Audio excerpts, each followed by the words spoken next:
A gente sabe que exercício físico molda nossos músculos, nosso cérebro, mas uma pesquisa nova e fascinante mostra que uma parte importantíssima dessa história foi deixada de lado. E ela acontece num lugar que a gente nem imaginava. Pois é, todo mundo sabe dos benefícios do exercício para os músculos e o cérebro. Mas e aquela superestrada de informação que conecta os dois?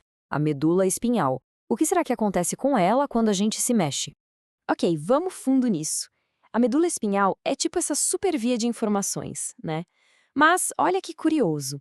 Ela sempre foi uma parte meio esquecida no churrasco quando o assunto é os benefícios do exercício para o nosso sistema nervoso. Pensa só, todo e qualquer comando para mover um músculo passa por ali. É onde tudo é refinado, executado. A medula espinhal é, na verdade, o centro de comando local de toda a nossa atividade motora. Entender como ela se adapta ao exercício é a chave para entender o que é estar em forma de verdade. E é aqui que a história começa a ficar boa de verdade. Porque este estudo descobriu que os personagens principais nessa adaptação da medula espinhal não são bem quem a gente esperava. O normal, o que a gente sempre pensou, é que o foco estava todo nos neurônios. Eles seriam as estrelas do show, sabe? Aqueles que transmitem os sinais. Já as células gliais, elas eram vistas só como a equipe de apoio, a turma da produção que arruma o palco. Só que a pesquisa descobriu algo que vira esse roteiro de cabeça para baixo. Essa situação do estudo de estudo. Na real, são as células gliais que mais reagem, que mais mudam a nível genético. Elas é que são as principais respondedoras. E essa imagem aqui é a prova visual disso. Dá uma olhada no tamanho dessas barras dos oligodendrócitos de astrócitos. São 2 tipos de células gliais. A resposta genética delas ao treino é gigantesca. Agora compara com a dos neurônios. Bem mais tímida, né? A tal equipe de apoio está, na verdade, roubando a cena. Tá, mas como foi que os pesquisadores sacaram isso? Bom, primeiro eles precisavam definir o que seria uma medula espinhal treinada. O estudo foi bem direto. Pegaram um grupo de camundongos e deixaram ele sedentário. O outro grupo teve acesso a rodinhas de corrida por 6 semanas. E olha, os bichinhos correram mesmo, uma média de 6 quilômetros por dia. E o treinamento, claro, funcionou. Esse gráfico aqui mostra que a capacidade máxima de exercício dos camundongos treinados quase triplicou. Eles estavam, sem dúvida nenhuma, muito mais em forma. Então, aqui vem o ponto crucial.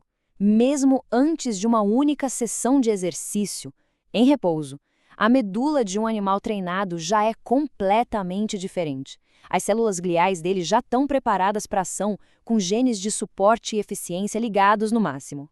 O próximo passo, então, foi analisar o que acontece durante uma única sessão de exercício levada à exaustão.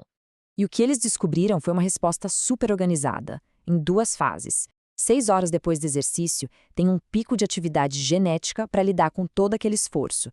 E 24 horas depois, tudo volta ao normal. É um sistema de recuperação completo e muito eficiente. E é aqui que a diferença fica gritante. A medula espinhal treinada reage com mais força e mais rápido, mas também se recupera muito mais rápido. Ela é preparada, é eficiente.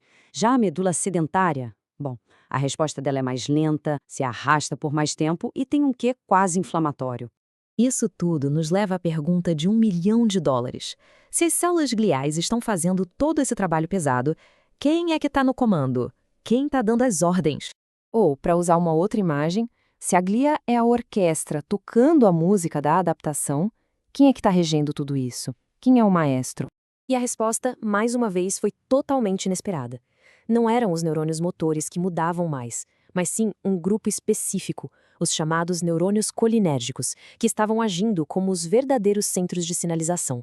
E essa imagem aqui mostra exatamente isso. Esses neurônios colinérgicos, ali em verde, quase não mudam a si mesmos, mas eles disparam sinais de comunicação superpotentes para as células gliais, dizendo exatamente o que elas precisam fazer. Eles são os maestros regendo a orquestra glial sem fazer muito barulho.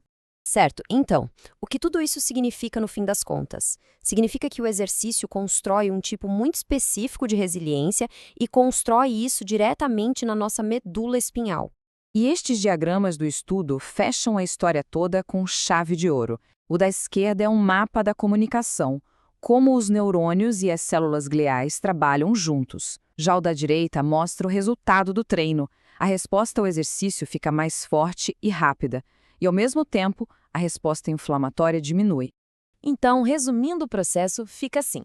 Primeiro, os neurônios colinérgicos dão o comando. Segundo, a equipe glial recebe o recado e reforma toda a infraestrutura, melhorando o suporte e a comunicação. E terceiro, o resultado final. Um sistema que lida com o estresse do exercício de forma muito, mas muito mais eficaz. Portanto, a grande lição aqui, o que realmente importa, é que o exercício vai muito além de construir músculos.